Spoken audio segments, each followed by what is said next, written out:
Save किया था ना? मैं सिर्फ इसलिए गया था क्योंकि उसने मुझे कॉल किया, that's it. But listen तो. Save it for someone else. जिंदगी में सेव करना जरूरी है, मगर जब बात पैसों की हो, सिर्फ सेविंग से काम नहीं चलेगा। इक्विटी म्यूचुअल फंड्स में इन्वेस्ट कीजिए और अपने सेविंग्स को आगे बढ़ने का मौका दीजिए। Mutual fund investments are subject to market risks. Read all scheme-related documents carefully. Why should we be talking about Japanese national security policy, their concerns about their security, etc. right now, and that too in detail in a full episode of Cut the Clutter? What importance does it have for us?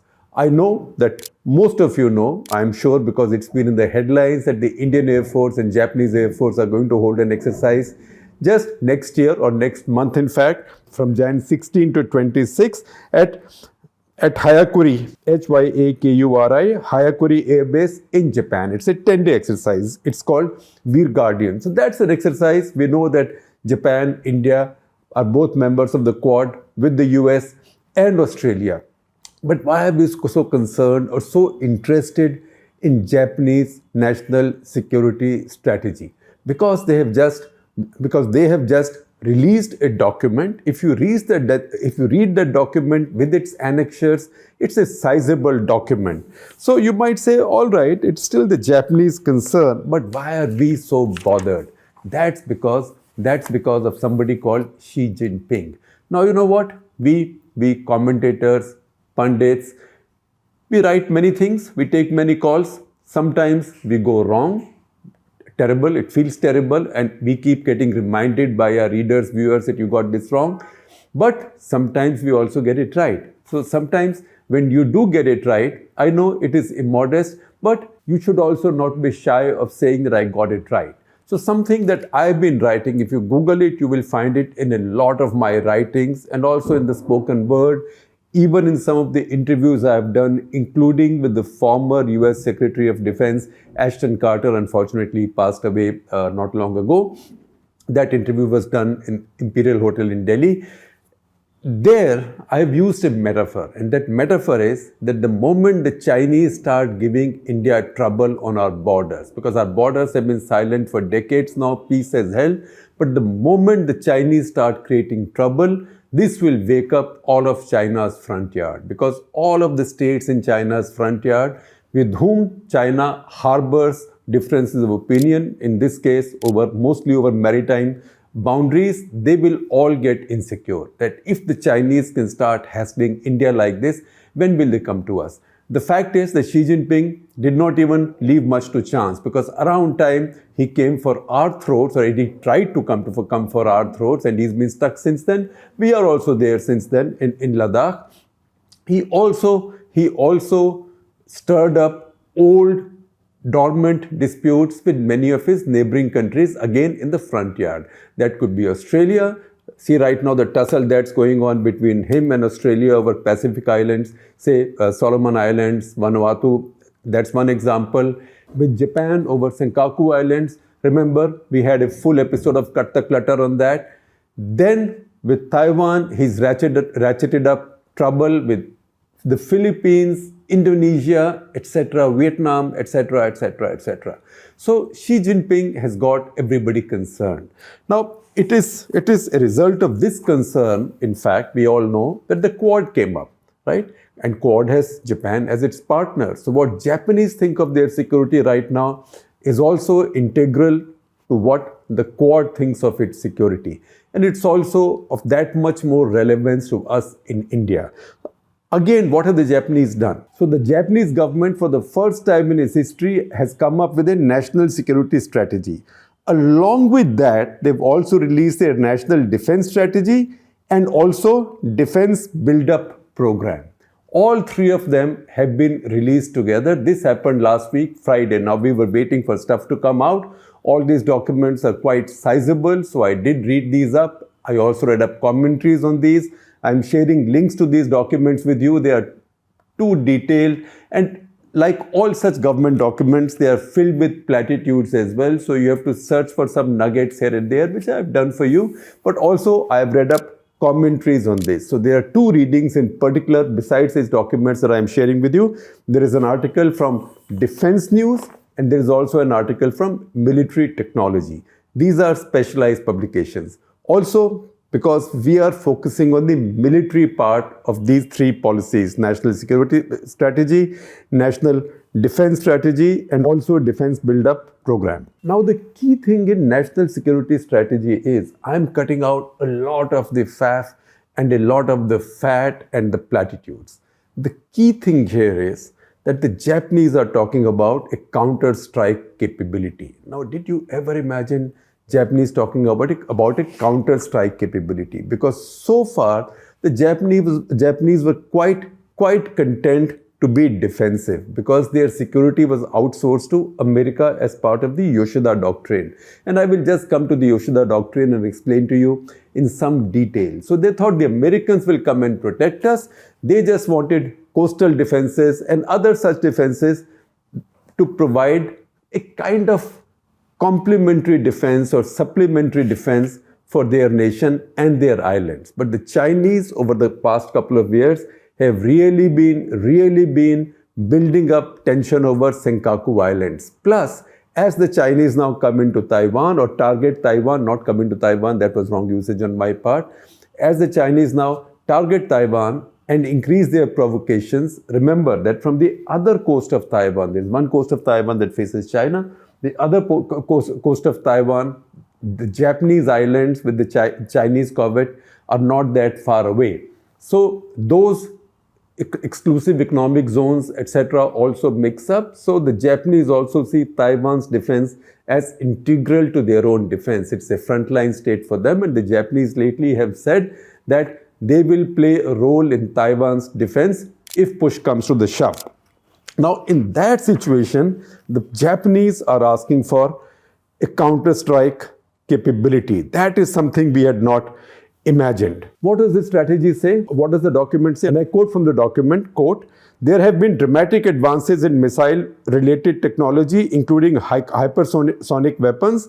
Missile forces in the region have significantly improved in qualitative and quantitative terms." Who are they referring to? They are referring to China and North Korea. North Korea, yes, but not just to North Korea, China as well. And I quote from the National Security Strategy, and this is in quote marks, that Japan will continue its steadfast efforts to both qualitatively and quantitatively enhance its ballistic missile defense capabilities.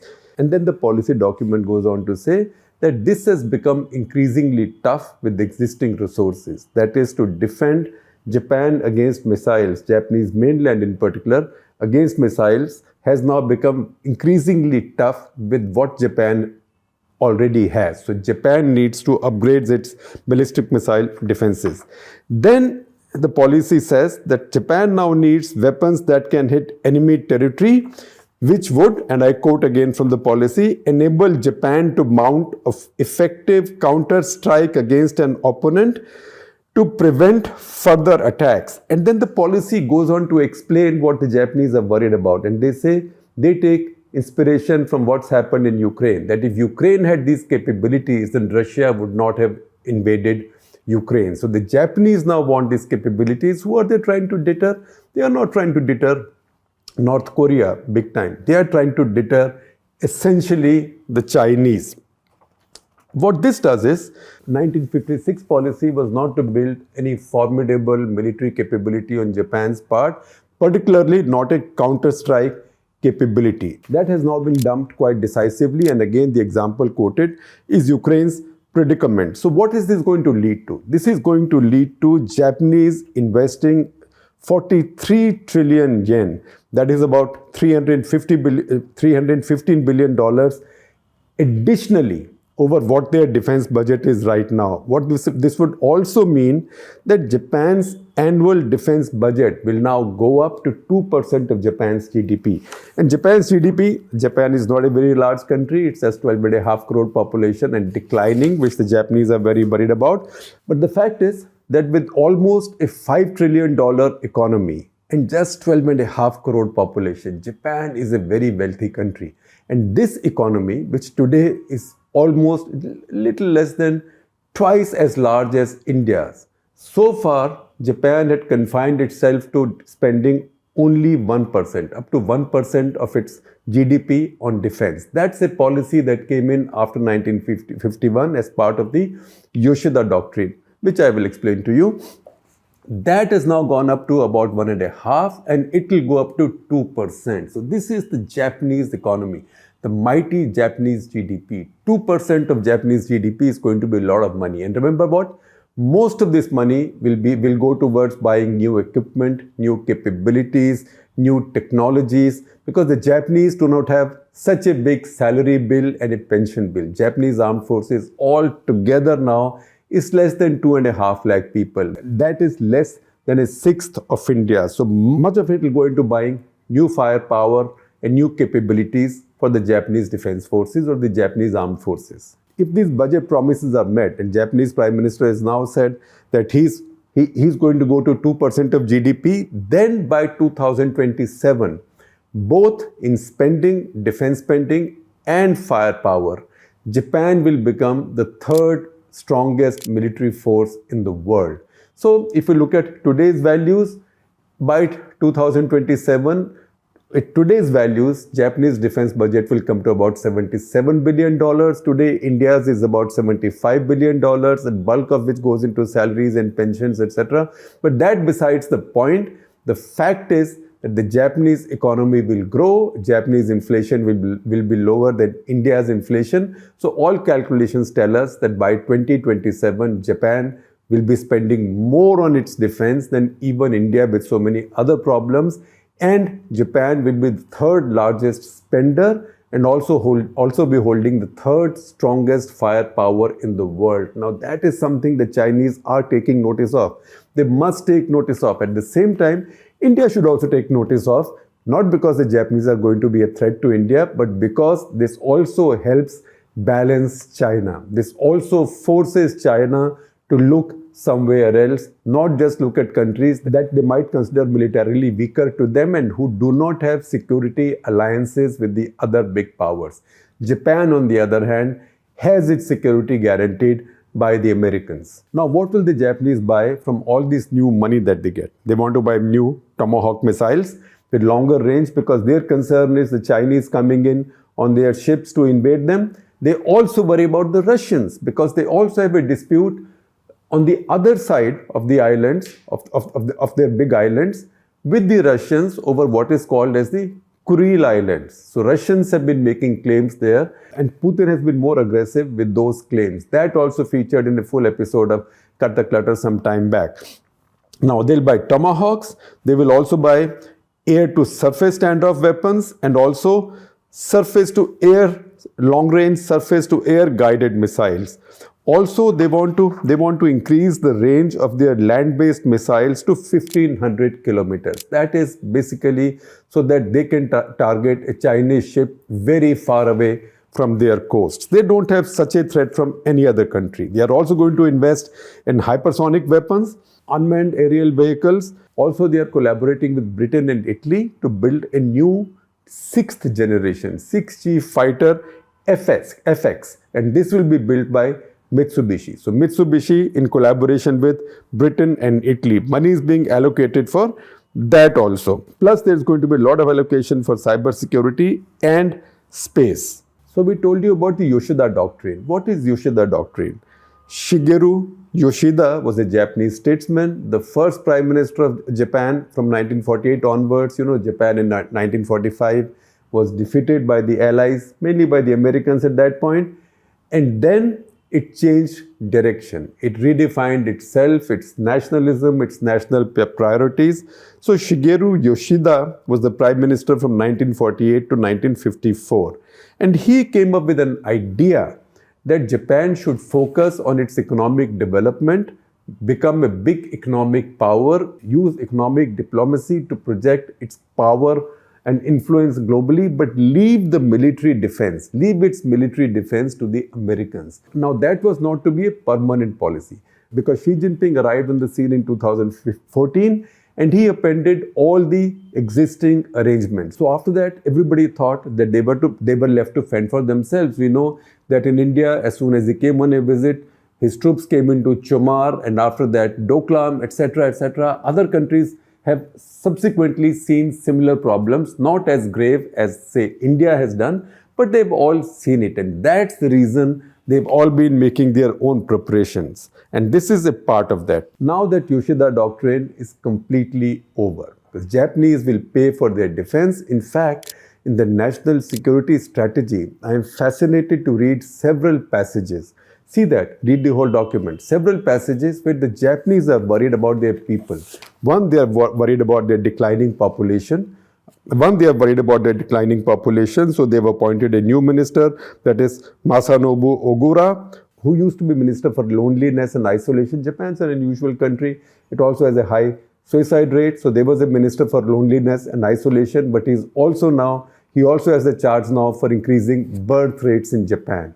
But as part of their national security strategy, they are also allocating a bunch of money and laying great emphasis around spreading ideas of nationalism, spreading ideas of national interest, etc., among their population. One of the passages that is important from the national security strategy, I will read to you, and that is directed at Japan's own population. It's an internal thing. It says they want to promote better understanding from people of Japan and international community for Japan's security policies, security of Japan, as well as peace and stability in the Asia-Pacific region, and to contribute even more to proactively securing the peace. And for that, they say they are going to have programs at their educational institutions, universities, etc. At the same time, they need more people. They need to attract more young people into their armed forces. They have too few young people. Ideally, they want more babies. But until that happens and those babies grow up, if at all that happens, they want their young people to get more interested in armed forces. They want to improve the working conditions in the armed forces, better compensation. Also, to inspire more of the Japanese youth to come to the nation's defense. Because you know what? If your defense has been underwritten by a bigger power for so many decades, your populations also tend to become a little bit complacent about this, because you know that Uncle Sam will always come and protect you. Now the Japanese are saying, "Sawari apne saman ki khud zimmewar hai." We also need to look after our own security needs, and that is the big change right now, and that is the big change in Japan. So if I just list for you the 4 key objectives of their national security policy, one is obviously platitude, strengthening diplomacy. Number 2, building a comprehensive defense architecture. That is key, because that has military implications. Number 3, protecting territorial integrity and ensuring maritime security. Very important. Number 4, strengthening cyber security, intelligence, counter-terrorism, intelligence capabilities, strengthening Japan's C4I, that is command, control, communication, computers, and intelligence. That is the holy foursome of national security, C4I. So strengthening C4I, stabilizing the use of outer space, and improving technological capabilities. Further, they say that they aim at strengthening US-Japan security cooperation. That is taken for granted.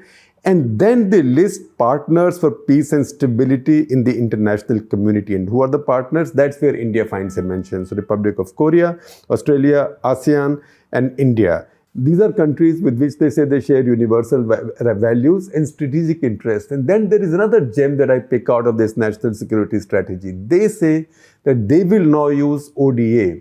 That is the overseas development assistance. You know, Japanese are big aid funders.